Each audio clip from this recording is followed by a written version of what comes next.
കടലമ്മയുടെ കൊട്ടാരത്തിൽ നീ പോയോ?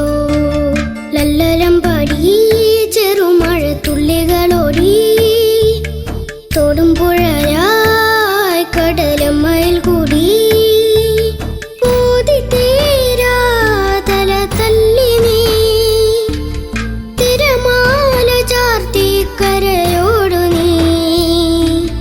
ലല്ലലം പാടി ചെറുമഴ തുള്ളികളോടി തോടും പുഴയായി കടലമ്മയിൽ കൂടി.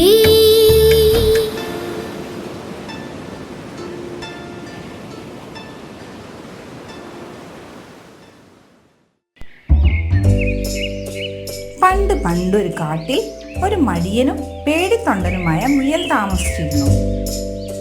മടി കാരണം വീട്ടിലൊന്നും തന്നെ കഴിക്കാനുണ്ടായിരുന്നില്ല. ഒരു ദിവസം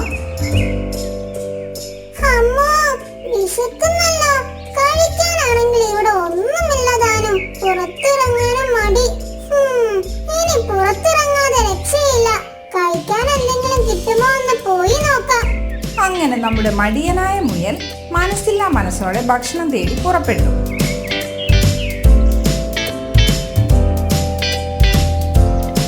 അപ്പോഴാണ് ഒരാമ അതുവഴി നടന്നു വന്നത്. അല്ല, ഇതാര്? എത്ര നാളായി കണ്ടിട്ട്. നമുക്കൊരു ഓട്ട മത്സരം വെക്കണ്ടേ? അന്ന് ഞാൻ ഉറങ്ങിപ്പോയത് കൊണ്ട് മാത്രമാണ് നീ ജയിച്ചത്.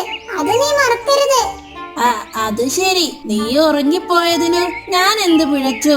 അഹങ്കാരം നല്ലതല്ല. എന്ത് പഠിപ്പിച്ചു തന്നില്ലേ, അതിനൊരു താങ്ക്സ് ഉണ്ടിട്ടാ. അതൊക്കെ പോട്ടെ, വിശന്നിട്ട് വയ്യ. നിന്റെ കയ്യിൽ എന്തെങ്കിലും ഉണ്ടോ കഴിക്കാൻ? എനിക്കറിയാമായിരുന്നു നീ വരുമെന്ന്. ഞാൻ നിനക്ക് വേണ്ടി ആ മാവിൻചോട്ടിൽ കുറച്ച് ക്യാരറ്റ് കൂട്ടിയിട്ടിട്ടുണ്ട്. അതെടുത്തോന്ന് പറയാൻ വേണ്ടി വീട്ടിലേക്ക് വരികയായിരുന്നു. ആണോ? എന്നാൽ ആദ്യമേ പറയണ്ടേ? താങ്ക് യു ആമക്കുട്ടാ. ഇങ്ങനെ ഒരു മടിയും കൊതിയെ. പെട്ടെന്നാണ് ദൂരെ കുറച്ച് ക്യാരറ്റ് കൂട്ടിയിട്ടത് നമ്മുടെ മുയൽ കണ്ടത്. ഇത് കണ്ട മുയലിന്റെ നാവിൽ വെള്ളമുറി. അങ്ങനെ നമ്മുടെ മടിയനായ മുയൽ ആത്തിയോടെ അവിടെ കിടന്ന ക്യാരറ്റ് മുഴുവൻ ശാപ്പിട്ടു.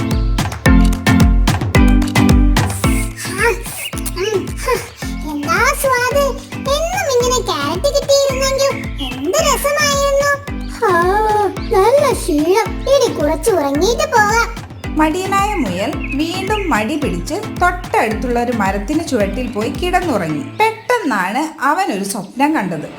ആകാശം വലിയ കഷ്ണങ്ങളായി പിളർന്ന് ഭൂമിയിലേക്ക് വീഴുന്ന പോലെ മുയലിന് തോന്നി.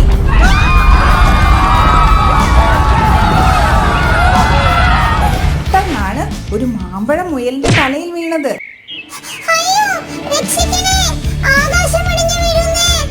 ഇതും പറഞ്ഞ് മുയൽ ഓടാൻ തുടങ്ങി.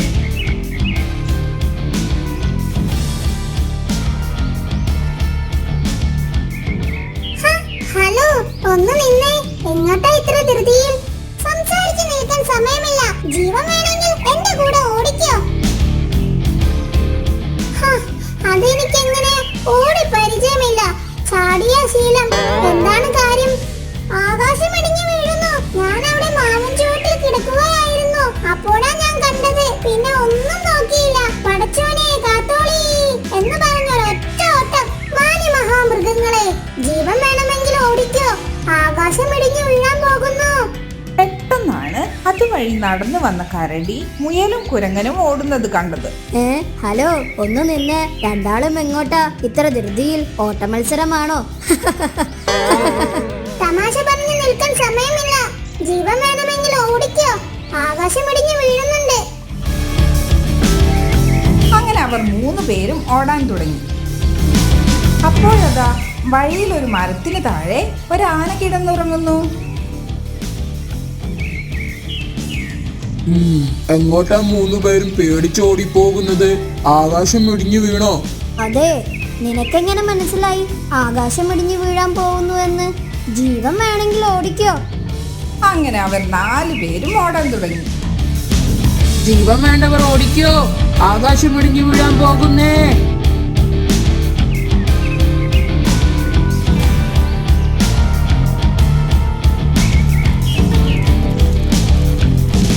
ഓടി ഓടി അവർ സിംഹത്തിന്റെ ഗുഹയുടെ മുന്നിലെത്തി. എന്താണ് ഒരു ബഹളം? ഉറങ്ങാനും സമ്മതിക്കില്ലേ? എന്താണ് ഇവിടെ ഇത്രയും ബഹളം? ഉറങ്ങാൻ സമ്മതിക്കില്ലേ? പ്രഭു, ആകാശം വീഴാൻ പോകുന്നു. ആരാണ് പറഞ്ഞത്? ഈ ആനയാണ് എന്നോട് പറഞ്ഞത്. അയ്യോ, ഞാനല്ല, എന്നോട് കരടിയാണ് പറഞ്ഞത്. എന്നോട് കുരങ്ങനാണ് പറഞ്ഞത് പ്രഭു. എന്നോട് പറഞ്ഞത് ഈ മുയലാണ് പ്രഭു.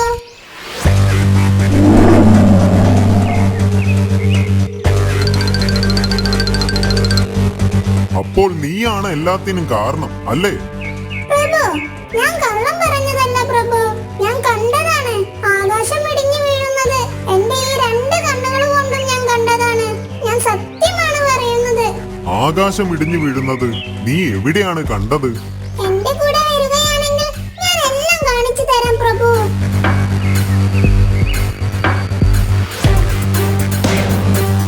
അങ്ങനെ മുയൽ ഉറങ്ങിക്കിടന്ന സ്ഥലത്ത് അവരെത്തി.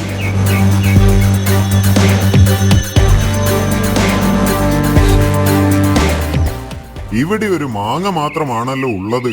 ഇതാണോ നീ പറഞ്ഞ ആകാശത്തിന്റെ കഷ്ണം? നീ വല്ല സ്വപ്നവും കണ്ടതായിരിക്കും. സ്വപ്നം കണ്ട് ആകാശം ഇടിഞ്ഞു വീഴുന്നത് പോലെ നിനക്ക് തോന്നിയതാവും. അത് ബാക്കി മൃഗങ്ങളെയും പറഞ്ഞ് തെറ്റിദ്ധരിപ്പിച്ചു. അതല്ലേ ശരിക്കും ഉണ്ടായത്? ക്ഷമിക്കണം പ്രഭു, എനിക്ക് തെറ്റുപറ്റി. ഞാനൊരു സ്വപ്നം കണ്ടതായിരുന്നു. കാള പെറ്റെന്ന് കേട്ട് കയറെടുക്കരുത്,